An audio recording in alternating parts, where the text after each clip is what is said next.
For some reason, people in the rest of the world are saying, well, that New Orleans must be fixed. But as you see, looking around you, it's not fixed.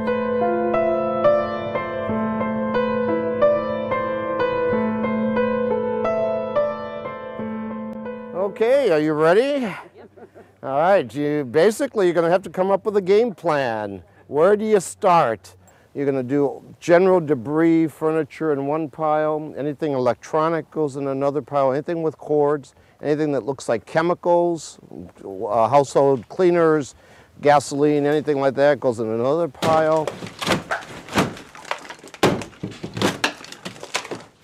The single mom whose home we mucked out, she doesn't know whether she's going to go back in and rebuild, but the city had told her she had 30 days to get it mucked out or they were going to demolish the house.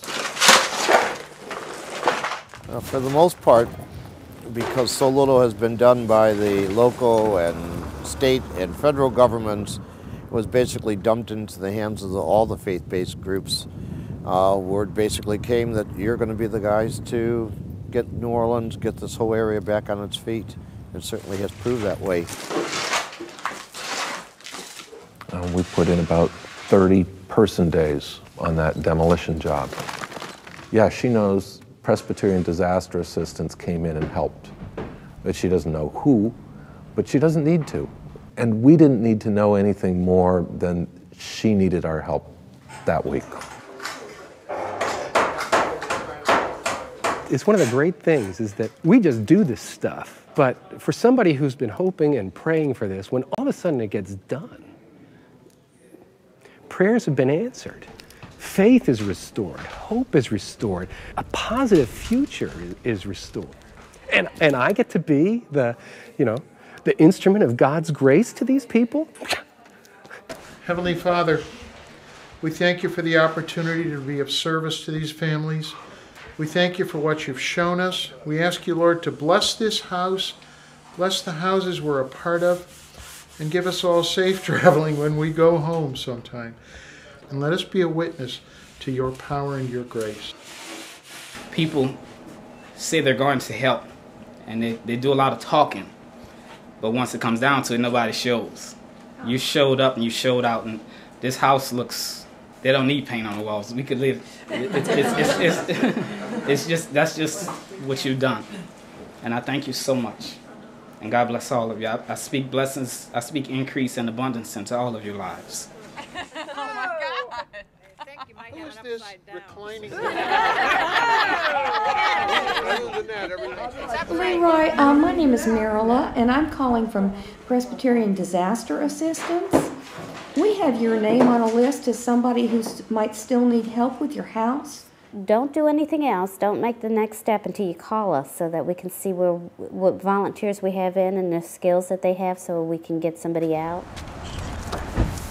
This camp, it's alone, the volunteers that come into this camp have touched 200 homes and gutting, rebuilding, every aspect of the word moving home. This camp has helped. I don't know how long we're going to be actually here behind the church, but the need will be here with volunteers coming in at least 20 years, no less. It's never going to be the same. A blessing that it's not going to be the same. The city needed to change, and New Orleans was helped by the water and a hurricane.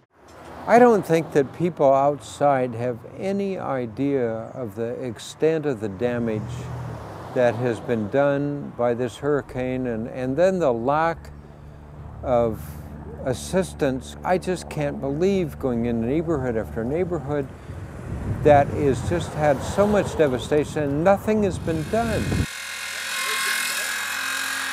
I know that it means a lot to have people from outside who have come in and worked here and made their homes habitable.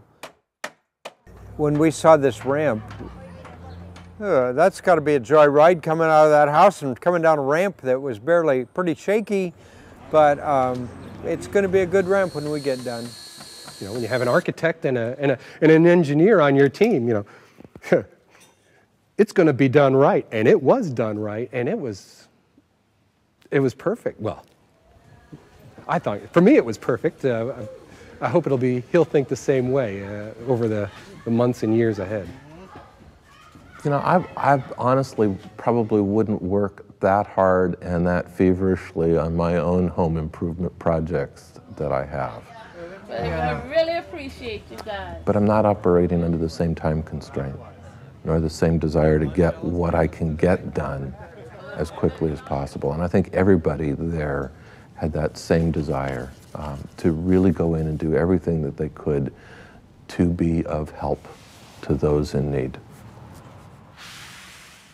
You know, this lady's house has been destroyed, and we had to take her front door off to work in that corner. And on the back of her front door, Psalm 91, verses 9 and 10. No evil shall befall you, nor scourge come near your tent, for he will command his angels concerning you to guard you in all your ways. Think about that. There's a lot of people out in the world that have a faith that is undescribable. And a lot of them are in New Orleans.